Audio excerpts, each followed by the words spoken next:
So welcome everybody to the second hour of Mind Shifters Radio. Today is Wednesday, February the 3rd, 2021, and our call-in number is 563-999-3581, and press 1, and that puts you into queue to talk to us.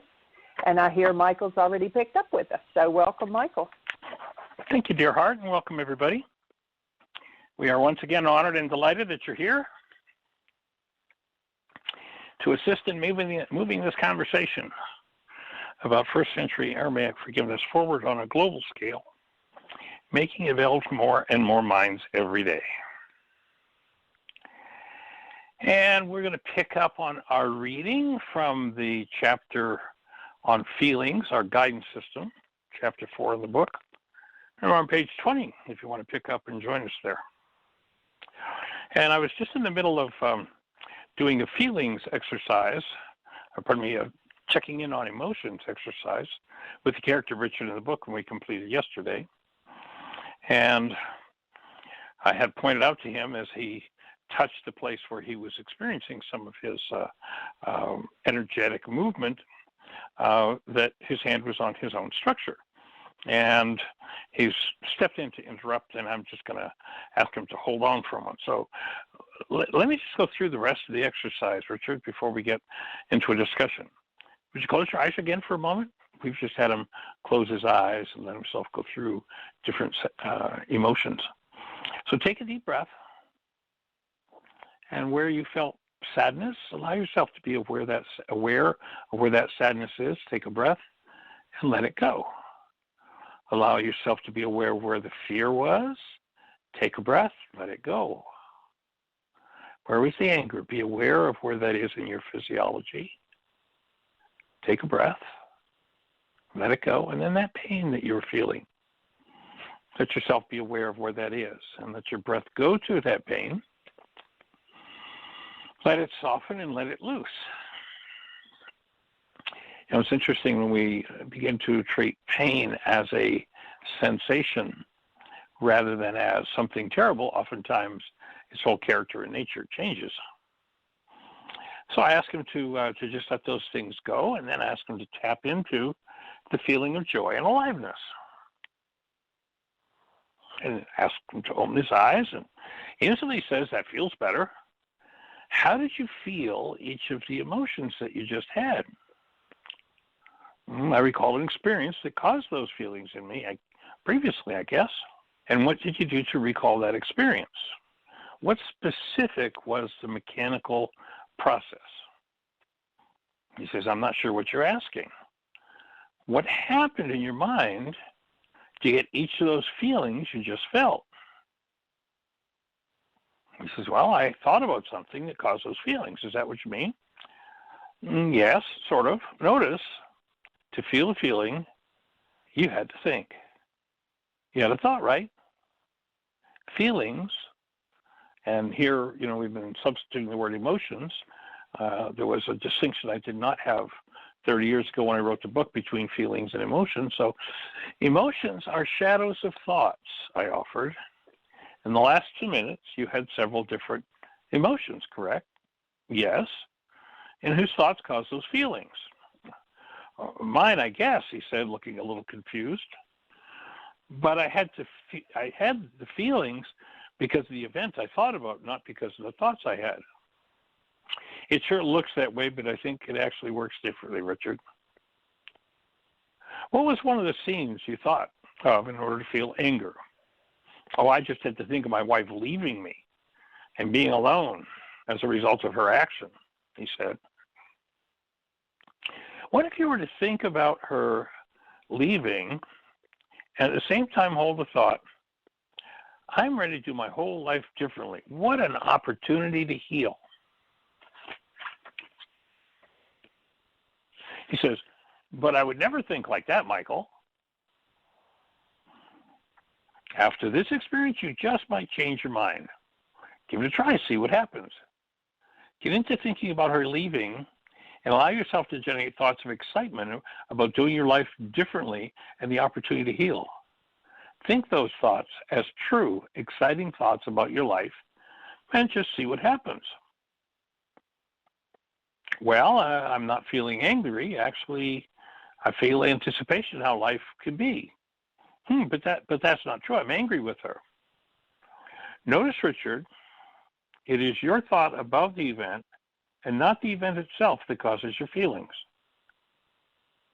You can choose to hold on to your angry thoughts, but when you do, you get the original. Your wife just gets a carbon copy. Your thoughts impact you first. Take notice. She's not here. She doesn't know what you're thinking. But each thought has an impact on you. Your emotions inform you of the nature of the impact of the energy of your thoughts on your physiology. If you're in pain, you're the one who's in error. My thoughts cause my emotions. What a novel concept, Richard half mumbled to himself. Let's take the principle a step further. If yesterday, last week, last month, last year, you had a negative feeling or pain, whose thought caused you to feel that pain? Mine, he acknowledged. If tomorrow, next week, next month, next year, you experience that quality of pain, whose thought will be the cause of your pain? Obviously mine, was a short reply. Do you expect to experience pain at some time in the future, I inquired. Well, of course, won't everyone? Well, I'm not sure that's necessary, Richard. Why would you inflict pain on yourself? I don't know, habit, I guess. There's only one reason. Insanity. You mean I'm insane? To the degree that we each inflict pain on ourselves, Richard, we are all insane. The world teaches us insane thought systems, and in so doing, it teaches us to destroy ourselves. If we buy in and think insane thinking is normal, we will reach the conclusion that we have no other choice. Thoughts, I would offer, are a form of energy. Whenever you put a quality of mind energy into your physiology, you get a feeling that corresponds to that quality. Those emotions are your feedback mechanism and tell you whether you're engaging in constructive or destructive mind energy. When you make a mistake, the emotion is negative. I would offer that you and I are made in the image and likeness of love, and that there's no other reality that belongs in the human experience. Any other reality is a violation of the human structure, and we destroy ourselves when we focus on disintegrative energies. Key thought here, if I'm in pain, my thinking is in error. We build our realities literally with each piece of mind energy in which we engage. The mind has the amazing capacity to turn our mind energy into the actual images we see. If you put hate, fear, anger, anguish, terror, criticism, condemnation, gossip, slander, and vengeance into your structure, that mind energy will turn into an image in your brain. If you're in denial, you'll think the image is about somebody else, though it comes from your physiology. Every image your mind produces explains where you are. If you can't own that, you'll never be able to see yourself accurately, and the connection will be impossible. One of the goals of this work is to provide a variety of tools for correction. So what we're offering here is that our emotions are nothing more than a feedback mechanism, and they're just telling us of the quality of our creative process. And when we realize that we are each creative beings, it's like the Creator gave us a guidance system to tell us when our creative process was off base. And each painful emotion is a feedback mechanism to teach us, to inform us, to keep us on our toes and recognizing what it is that we're doing to ourselves. But of course, the world teaches us all kinds of denial and wants us to pretend that the replicate thoughts we think, and people will do this thing of, well, I went to a therapist and this therapist told me to never talk about the past. Well, I'll tell you what, if you never talk about the past and you never go in and clean it up, then you are condemned to repeat it unconsciously over and over and over and over again. And if you've ever said to yourself, why is this happening to me again? If you've ever recognized yourself in a place where, yeah, boy, I remember experiencing this as a kid, and here I am, you're doing it to me now. It's like, well, I guess you could hold on to that lie and believe that, what happened to you 10 years ago, 20 years ago, 30 years ago is being caused by someone outside of you. Or maybe you could actually grow up into an actual adult and go, my thoughts cause my emotions. Maybe this whole state of mind that I have belongs to me. Maybe it doesn't belong to you. Maybe you're not the cause of it. And maybe if I actually grew to adulthood, I could stop playing the why is this happening to me again experience by being willing to go back and confront those things directly. There's that old saying that the brave dies once, the coward 1,000 times. What does that mean? The person who refuses to review their past, to review that which they've not yet dealt with, is condemned to repeat it over and over and over. Yes, going in directly and dealing with it once, that can be a big shock. It can be quite a trauma. But when I recognize and take responsibility that I have the opportunity to change those past dynamics only by looking at them and by standing in a space of willingness that allows me to embrace them and move through them. And so the bottom line of this work is to stand in that space of willingness where I can own whatever's going on inside of me, and I can choose to move through those things. I can choose to move beyond those things. And we're here to create support for understanding at depth what it is that we are doing to ourselves, and to step into the space of willingness to own and undo those things rather than the relentless belief, why are you doing this to me again? And you'll notice if you've got a particular painful reality that you've been through 87 different times with 42 different people, you're the only one that was there every time. It's about you. It's not about them. But when we live in denial, we condemn ourselves to repeating the experience. So we're looking to undo that state of denial. And our definition of denial in this work is simply the act of thinking or speaking as though something outside of me is the cause of what's happening inside of me. When I move out of that unconscious dynamic, I get to change everything in my world, because I get to start to become a conscious creator. And it becomes necessary for me to look at the past dynamics. Obviously, in the title, Why Is This Happening to Me Again? It implies there is a past. And if I never choose to responsibly embrace the past, then the past reality structures that I've built out of denial, I will tend to repeat and repeat and repeat and wonder how it could possibly happen that way.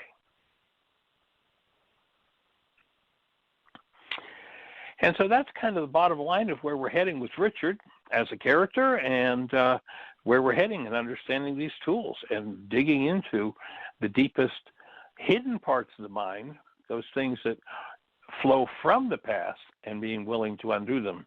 I gave an example the other day of a particular healing crisis that I went into, and the whole beginning point of that was literally to look at a thought disorder that I was totally oblivious to, one that just came to, kind of seemingly out of nowhere into awareness. And it was something that happened in very, very, very early childhood. Unless I'd been willing to look at that, unless I'd been willing to allow that past to come forward and embrace it directly and choose to hold it in a space of active love, which is the basic principle of healing. If every time one of those past things comes up, you go into all kinds of anger and pissiness and moaning and complaining and blaming and puking on others or puking on yourself, then you just add more energy to repeating the pattern again and again and again. So we're here to put an end to the why is this happening to me again experience, step by step, piece by piece, and to provide the tools and support for doing that. So, Miss Jeanie, do we have anybody out there in the phone queue with a hand up or anything happening in the chat room? Well, that was good. We do have a hand up. We do have a hand up, and I believe that it's Grady. Area code 704, you're on the air. Hi. How's everybody doing today? Hey there, young man. Welcome. We're rocking. How about you? Rocking. I am also rocking. Really enjoyed the material and discussion yesterday. And I want to thank whoever raised that question. It was very timely for me to hear about the relationship between setting, or what was involved in setting Lakma and Kuba. Good. I thought your description was so good. I'm actually listening to it now for the second time. I'm making notes on it, and I'm going to use that conversation, Michael, in the work that I'm teaching on your Beatitudes. Sweet.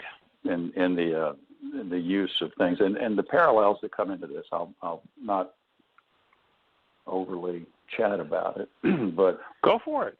Go for it. If that was meaningful to you yesterday, and this is an outgrowth, who knows who it's going to be meaningful today if you do chat us up on it. Well, your broad concept of guidance system, and you talk about that in Chapter 4 extensively, introduce it to Richard in the book, and you talk so nicely about it yesterday, and bringing in the thoughts tied to feelings, one being more of a catalyst or a cause, and the other being the effect, the feeling being the sensation of, the output of the thought. So what came to mind in my mind yesterday, and I was going to call and make a comment on it, was when you do align Lakma and Kuba, am I correct in assuming that yields the possibility of true perception, that fifth smooth stone? Well, that when Lakma and Kuba are properly set. Okay. Well, when both are set, we then are in the space where we can clean up the whole perceptual apparatus, and the end result of cleaning up the apparatus will be accurate perception, or what we could call true perception, meaning that everything that comes from carbon-based memory will then be accurate.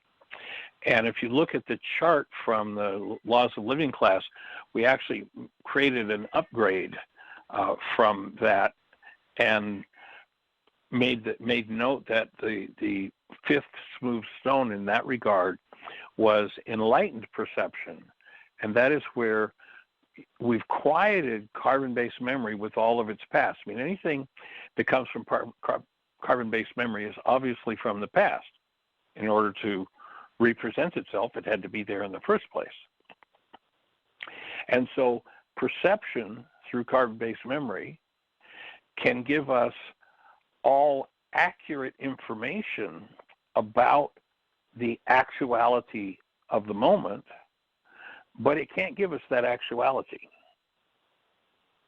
So it's going to be accurate, it's going to be true, but it's still not the event. When we can get to the point where we can collapse, we've said before, in order to heal, you've got to be out of your mind. When we get to the point where we're willing to collapse carbon-based memory, so it shuts up, and there's this clean and open space, then the higher faculties can come in and give us the actual event, a taste of the actual event, which if you remember in Laws of Living, we labeled as enlightened perception. So we changed that so many, five smooth stones. Go ahead. Sorry. We changed that fifth smooth stone back in Laws of Living, the one you were at, when we shifted that, or just after that, into enlightened perception, going beyond true perception. That would be my take at this point. Okay. All right. So that certainly encourages the use of the forgiveness tool to do your cleanup work, and then after the level of purification occurs, you move into the enlightened perception, which then opens the door for accurate and true. Well, and true, or is it the other way around? Well, I would put it, to try and get the language clarified, I would put that once carbon-based memory is cleaned up and the inaccuracies are removed, every bit of information that is resonated in it by actuality is accurate. It's true. But it's still generated perception out of the past. But at least it's accurate about the actuality. What we're looking to do ultimately is to make room for the actuality to enter. All right. Which that goes was the next distinction. step beyond that. Thank you. Okay. All right. So we're cleaning up our perception of the past that's stored in us so that it is accurate, so that then we'll have the opportunity to accommodate true perception or of actuality, or actuality, or at least get to that point. That right? the actuality writes meaning directly in our minds. Gotcha. It doesn't have to go through carbon-based memory. Through that step. Okay, yeah. Great. And you've heard me say tongue-in-cheek, in order to heal, you got to be out of your mind. That's getting to the point where we're willing to be out of the mind. I've been told by some people that I'm out of my mind, so I guess we're on a path then of healing. It's often a compliment if you're on the right track. Yeah. The other thing that really jumped forward for me in the second piece has to do with the Beatitudes as an outgrowth and a really close cousin, if you will, to the material you talked about yesterday.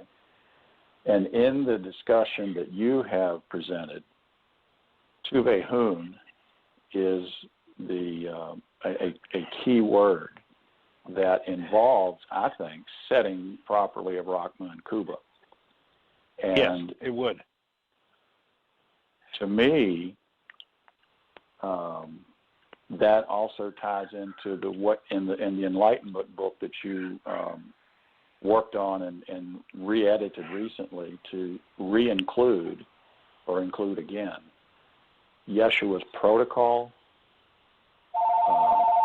that the source of our guidance needs to be from God's law, which would tie right back into having Rachma for neighbor, self, anybody, God, neighbor, self. So I just, for those in the audience that are interested in making a deeper dive, it's a really fun experience to go through the reflecting on what Tuve Hun and setting a Rachma and Kuba means, and then rediscovering what the Beatitudes are all about, because those are truly very practical steps in living within an accurate perception and leading toward, hopefully, the world that we want to create. Profound set of instructions for sure. And I can remember, I was always taught it was a nice philosophy, and it wasn't until, and I don't know if you've done this, I think I suggested this to you before, but to take the Enlightenment book and write the Beatitudes out longhand using the definitions in the back of the book, where the key words are left in Aramaic. I don't recall that. That's something I will actually try. Thank you. It'll take the whole thing to another level for you. Ignore the translations that I've put in the spaces. Just take the key words and look them up in the dictionary. And, you've kind of got to grok them for yourself, just exactly what this means, and write each of those definitions in longhand. And it wasn't until the second time that I did that, pen and paper, did it longhand, that it was just like a light went off. Oh my God, this is a set of instructions. This isn't a nice philosophy. This is how to. Well, that is tremendously important, and thank you for reminding me. I do now recall that you had said something about that when we were discussing this so many months ago. And when I've done one class, a kind of a beta test of my understanding of the Beatitudes, and there's a lot of material now that I'm working on and re-editing, but I guess the point is experiencing the dynamic in a group who is for the first time being introduced to these Aramaic concepts, and the absolute, in some cases, shock at how different what's listed in the Bible, that you read in the Bible, and what people have learned and glossed over, now is speaking to them in a very different way. And it was just remarkable to watch the reactions of people in the group. Well, you stimulate a thought that Yeshua had when he was talking to the scholars of the day, and what he says to them, you swallow a gnat and you strain a camel.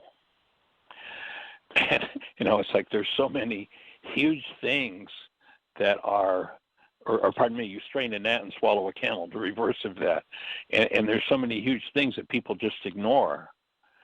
And they go after this little tiny, piece that is irrelevant compared to the truth of what's there. And those Beatitudes, when we understand them as instructions and begin to work with them, are just really profound. And for me, 4 things come together relative to this conversation. One is Rachma, the second one is Kuba, that they are aligned, and then following the instructions that are given in the Beatitudes, a third factor steps in, and that is this latent neural structure that within us, according to the Beatitudes, the Creator put a guidance system to guide us to happiness and well-being, so that and the word there is that tuv, an attitude of mind, a literal structure in the mind that when it is at the root of the perceptual output of our minds, it's going to keep our minds on track. And then the fourth factor that comes in that's so important, unique to the Aramaic, never spoken of in any realistic form or fashion that I know of by the Greeks, is ruka dekucha, that there is this literal, actual feminine elemental force in us that if we invite her into activity, she will undo the effects of ours and will teach us the truth, will literally give us direct instruction. And ultimately, that's what this whole body of work is about, is to support each person going back to that themselves, individually, and of course, collectively. That's awesome. Yeah. Well, I just wanted to call and thank you for the conversation about it, and whoever the caller was who raised questions. I think Jeanie said it surfaced out of the chat room or a previous conversation, perhaps from Dr. Tim's show that I did not get to hear. It's given me the last 24 hours is an opportunity to revisit some things and make some edits and clearly add some material that will be very helpful. So I appreciate that. Well, it's good to hear your voice. Haven't heard your vibration in a significant amount of time. So nice to hear from you. I'm still here. I guess you could say that I'm still idling in the driveway. Okay. I'm getting ready for a trip. So now is that a metaphor you're talking about, or Or are you literally getting ready to go on a trip? You've used that before. No, I'm not literally going on a trip. This is about me and my journey and what I share about your work and bringing out other work, other sources and materials that are very similar, not as unique as the Aramaic material, and but I think they're very complementing pieces that I'm more familiar with and would like to incorporate. So lots of opportunity to showing up, and it's a great time to be alive, buddy. It is an awesome time for sure. Okay. Well, for sure, I'm with you on that. I'm complete. So I thought I'd just call in and thanks and share my 2 cents, and you're welcome to it. Okay. And if there's nothing there, then let's move on. Awesome. Well, if I called you in about 32 or 33 minutes when the show is over, would you be available? I would be approximately 2 o'clock my time, or I guess our time. I have another call, so perhaps after 3. Okay. I'll be around this afternoon is what I'm saying. Yeah. Okay. Sounds good. All right? All right. Blessings. Great. Blessings. Bye-bye. All right. Take care. Bye-bye. All right, Miss Jeanie, we're about the halfway point. Do we have anybody else out there with a hand up in the phone queue, or anybody in the chat room with a thought for us? Great. So it's Julie from, I'll start say Ashland, Oregon. She's not from there anymore. Welcome, Julie. Midland, Oregon? Is it Midland you're in now? Well, it was Ashland, and I'm only 10 miles away, so you can say Ashland. I might as well. I might move back anyway, so. Hi, you guys. Was that Terry? Who was that was speaking? That was Grady. Grady Love. Oh, I knew his voice. I wanted to give him a message about the Aramaic Beatitudes. I hope he's still listening. Something that I've found to be a very beautiful experience is listening to the CD sets that Dale Allen Hoffman has put out over the years, because he studied with you, Michael, and just letting Grady know that, and everyone else, and that was his inspiration, I believe, to go further and become a scholar of his own in the Aramaic and to teach from that.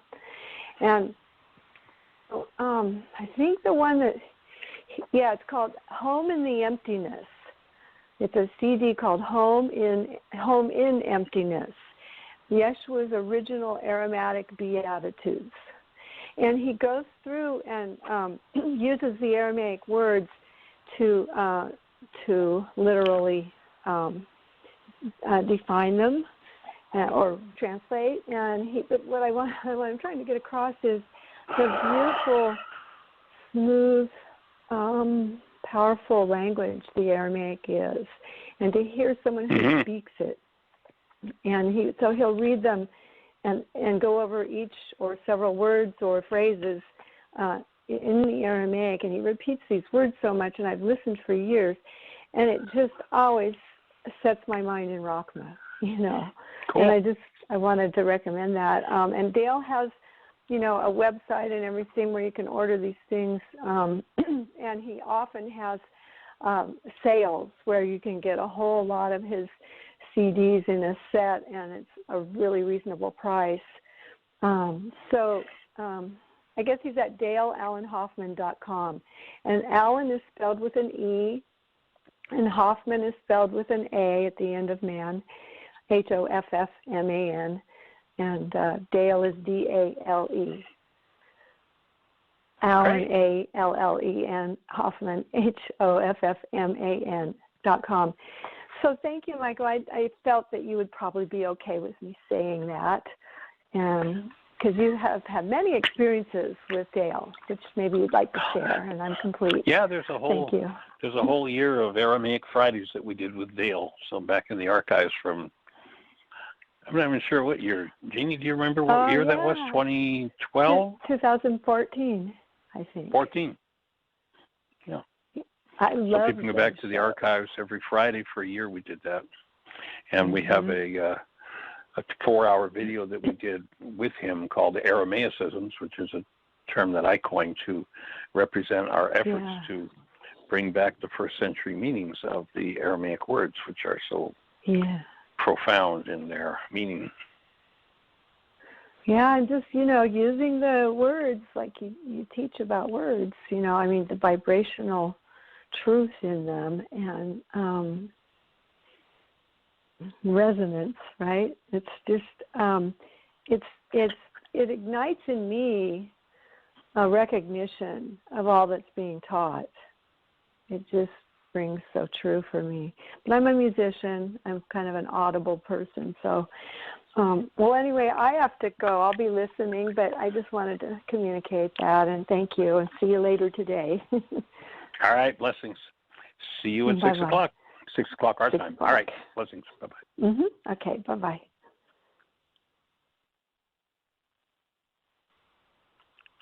Yeah, an interesting thing about the Aramaic language is that the structure of the Aramaic letters, according to at least one researcher, is actually, if you were able to set the letters up in a 3D mode, that they're actually 3D shadows of the atomic structure of the universe. Different atomic structures, if you were to shine a light through them and see a 3D shadow, you'd see the Aramaic letters of the alphabet. So it's the only language that's actually rooted in the creation. Every other language is rooted in some man or woman's mind. Oh, we have this grunt, and we decide to make this grunt mean this and that grunt mean that, and we call it language. And, the truth is, all of it's babble. We're babbling right now. Somebody made up a meaning for words. Now, to the degree that we agree on those meanings, we can communicate. But if somebody doesn't have the same meanings, they're going to look at us and go, what are you talking about? That doesn't make any sense. And so our effort has been to go back to that original Aramaic language and do the best we can to bring those meanings forward. And oftentimes, like for instance, the word that Grady brought up, tuvehun, it's a 3-part word. And it takes a whole paragraph. I mean, there's no such concept in the English language, in the Roman or the Greeks. There's no such no such concept as tuvehun. And so it takes a paragraph to understand what that means from the Aramaic, to at least start to get to meaning. So tuvehun basically says that a latent neural structure, a tuv, implanted by the Creator to guide us to happiness and well-being, becomes your conscious possession, you who, and that's the precursor to each one of the Beatitudes. So before every Beatitude, there's this word tuvehun. And what's being said is, if you follow these instructions, here it is. This is how you activate that neural structure that the Creator determined should be just under the surface. Many people live, in a world where, you just have to give them the slightest look and it's rage and it's condemnation and nastiness. And that's what's just under the surface for them. The Creator determined upon our creation that something else should be just under the surface. And that's what's being spoken about with the Beatitudes. And it's an instruction set. As I say, this goes back 35 years ago, writing it out longhand.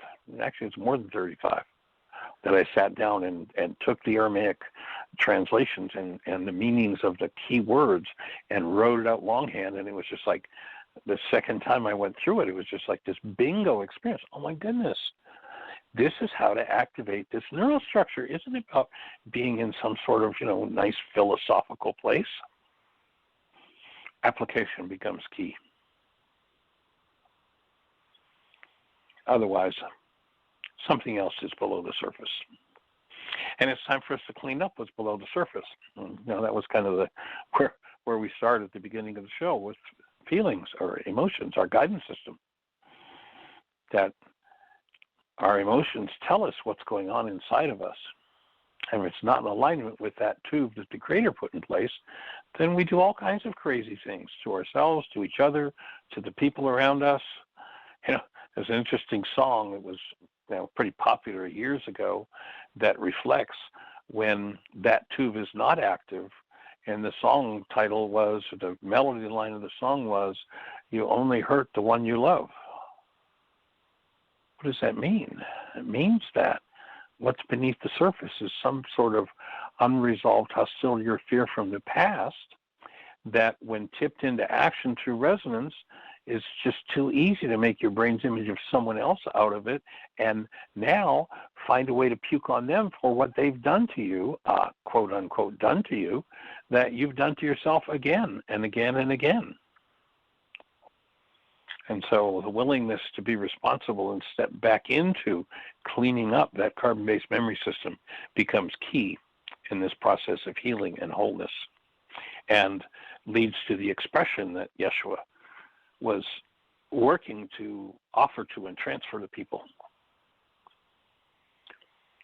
So, Miss Jeanie, do we have anybody else out there in the phone queue with the hand up? Anything happening in the chat room? No, on both parts. No hand up and nothing. No questions in the chat room. We had a friend that asked us to hold them in space, George and Michaela. Do you want to mention that? Absolutely. And I don't know if Julie's still there. I meant to bring that up in conversation while she was on the phone. It was actually Julie who originally introduced George and Michaela to us into the work. And we got a note from him yesterday that he's been through some significant physical challenges in his life, and right now he's in a hospital being treated for COVID. Been in there about a week, and he says he's coming up the other side, but I just want to let him know that we're here holding a space for him as he goes through that process. Unfortunately, picking up when we got that note, I called him and said hello, and we had a bit of conversation. He sounds like he's doing pretty well. He's going to move through and be fine on the other side. And Michaela, I didn't reach her. I tried, but didn't reach her. But she's at home with COVID. I guess not having quite as many challenges as George, but we just extend our love to both of you and hold you in our hearts and invite everybody in our hearts to just take a minute and tap into George and Michaela.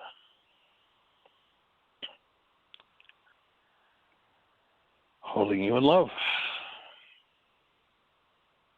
Of course, as we do that, we extend that love to anyone and everyone who's facing challenges around this whole COVID thing, the financial challenges that people are going through.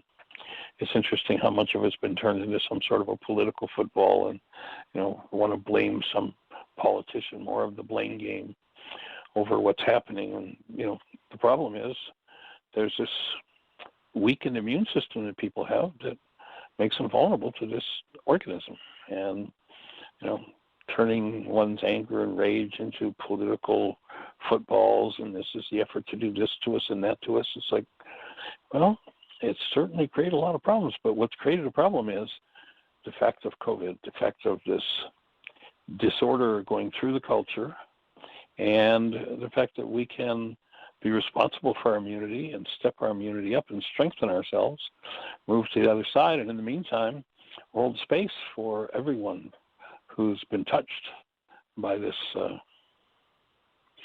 flood of energy throughout the culture. We hold you in our hearts, and healing and hopefulness of a better day to come soon for everyone, financially, emotionally, relationally, and certainly for those who've had people who've passed as a result of COVID. We hold each of you in our hearts and processing the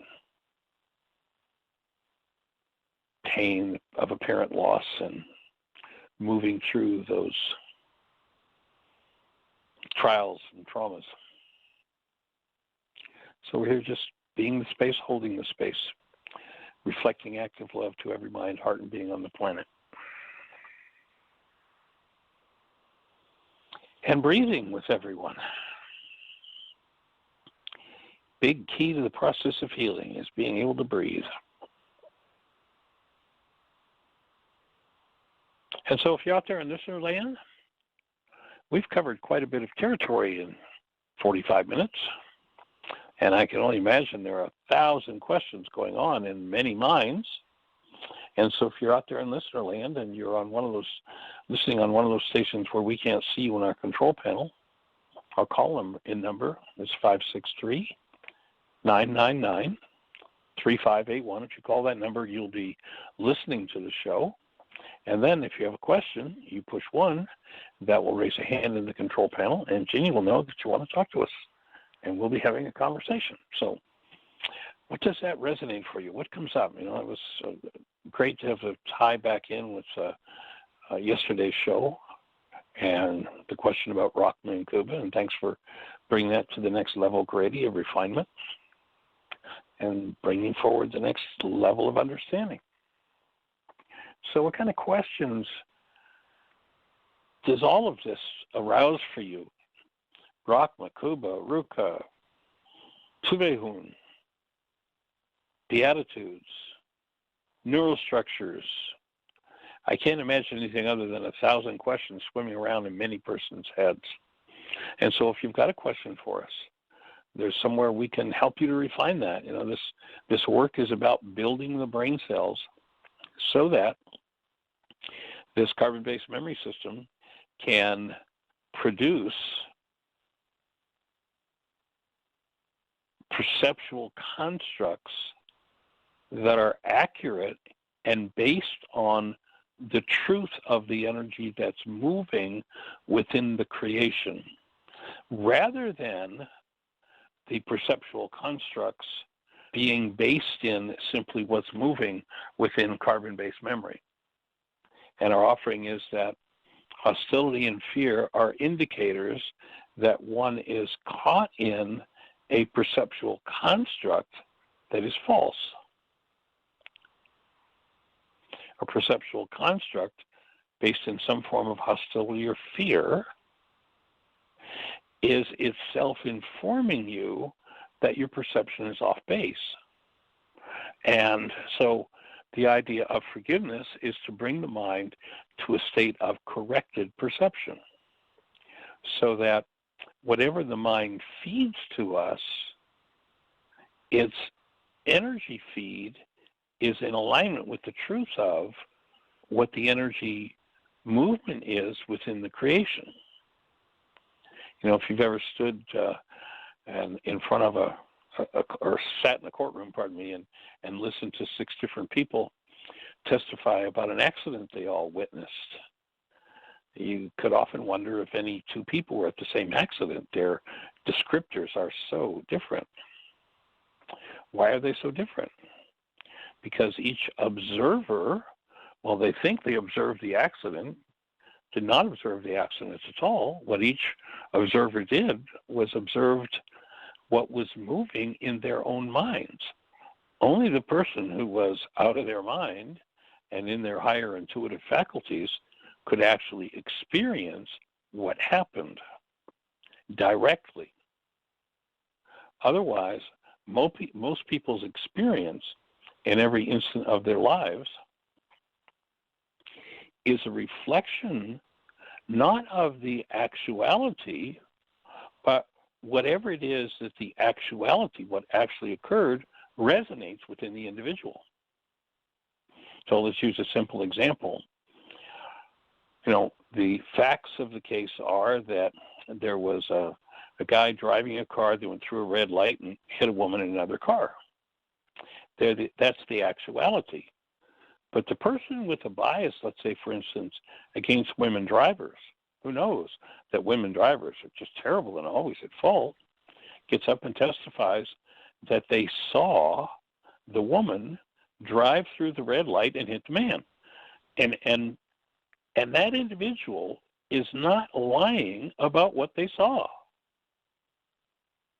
The event occurred, and because of the bias that individual had against women drivers, their mind literally generated a perceptual construct that showed them the woman running the light. They saw her do it. It never happened, but they saw her do it. If you're in hostility or fear about something, you're in hostility or fear about something that never happened. You say, but everybody attests to that event occurred. Well, maybe the event occurred, but the thing that there's hostility and fear about is what's moving inside of you. And if you want to be finished with your world of hostility or fear, then what you do is you apply forgiveness to any perceptual construct that comes out of hostility or fear. Because hostility and fear are indicators that the mind is using corrupt data to produce its perceptual constructs. Applying forgiveness removes the hostility and fear at the root of distorted perception. Now, you'll notice that the Greeks have taught us that forgiveness is about how I'm going to let you off the hook for what's happening inside of me. Well, if you're around this work very long, you're going to hear me say, never forgive anybody for anything. And many people, even people who've been around the work for a significant time period, become quite confused. It's like, well, but wait a minute, Michael, I thought this was all about forgiveness. Absolutely. This is all about forgiveness. Well, then how dare you say I shouldn't forgive them? Well, here's how I dare say that, is because forgiveness has got nothing to do with them. The Greeks taught us a lie. The Greeks taught us that pardoning was forgiveness. So I'm supposed to let you off the hook for what's happening inside of me and call that forgiveness? If I do that, I'm mistaken. So if I choose to pardon you, okay, you did something really bizarre and off the wall, so I'm going to let you off the hook for that. If you choose to do that, that's a nice thing to do, can be very appropriate, but that's not forgiveness. It's pardoning. Call it what it is, and then go about doing your forgiveness work. And forgiveness is the tool with which you go inside your own perceptual system, access energetic patterns that are not based in love, and remove them from your mind. That's the act of forgiveness. So when I talk about forgiveness, I'm never referring to letting somebody else off the hook because something painful is moving in you. I'm talking about literally directly accessing the root of the pain that you're experiencing and removing it from your structure. And if you haven't engaged in that process yet, we invite you to go to our website, whyagain.org. And when you get to the home page, if you look in the upper left-hand corner, you'll see a link that says Start Here, very tippy top of the page on the left. Click that link, and it'll start walking you through a whole series of links, page after page after page, on how to understand and how to apply first-century Aramaic forgiveness to remove hostility and fear from your mind. You can do the step-by-step forgiveness worksheet process right there on the website. You can download one of several different versions of the guide sheet for that. It's called the Reality Management Wake-Up Sheet. And you can print those on your printer, so you can do them in writing at your own home. You can also go to your app store on your phone, whether you've got an Android or an iPhone, type in the words Heartland, Heartland, all one word, Aramaic, Aramaic, forgiveness. Type those words in, you're going to be looking at the world's, as far as I know today, only forgiveness app. Created, thank you, by Jeanie. Many early hours that she put into creating that as she worked with some technical support people in India to create the app. And you can download the app free. It's purposely designed to be as private as it can possibly be, which means almost no permissions.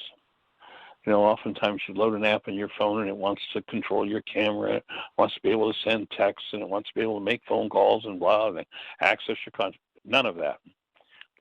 The only permission you need to give for the app to work is permission for the app to work. That is, it has to be able to use the internet.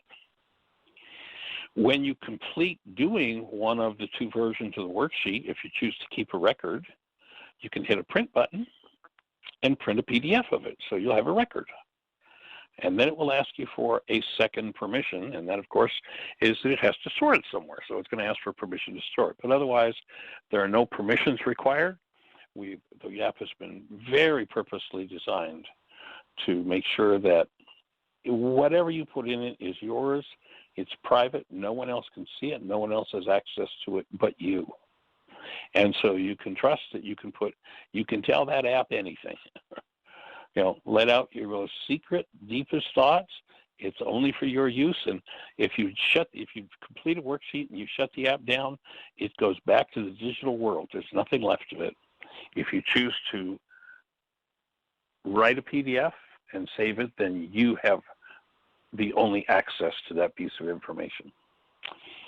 And we do recommend that people keep a record of the worksheets that they do, because in the future there are more gifts to be given by those worksheets. So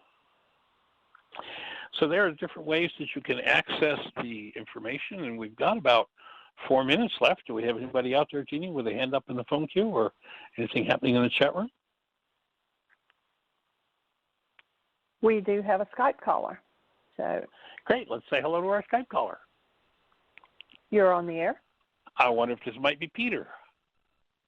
This is Peter. It is. Well, welcome, young man from Sweden.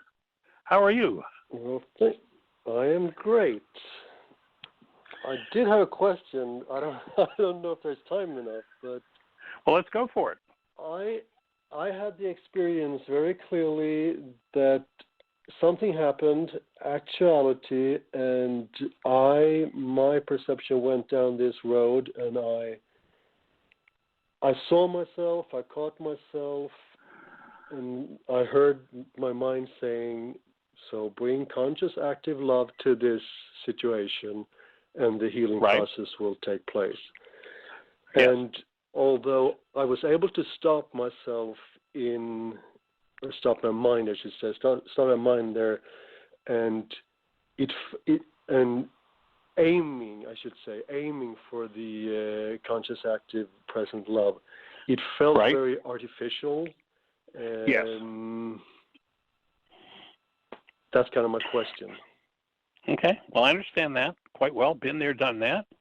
I can say I want to bring this state of love forward, but if there's this mass and in some cases there are generations and generations of hostility or fear behind it, it's like a battle that goes on, and it's been referred to as the Battle of Armageddon, where who's going to run this show anyway? Carbon-based memory or being, my created essence, love?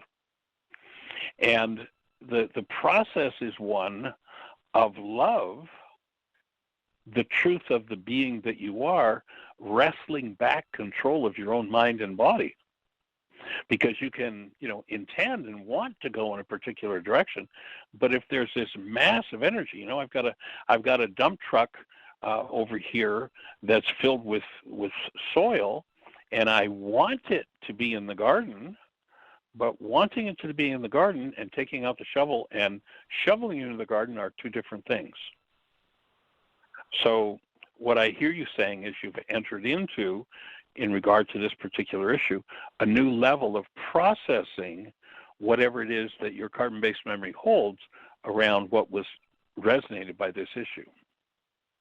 And welcome to the process. That's awesome. And I'm thinking it is me being able to stop it is because it has been weakened in its energy by doing the process of forgiveness previously. Exactly. That's what happens. Yes. And we're going to just carry the conversation on. The show's going to cut us off. I just want to say that our conversation is going to trail. Yes.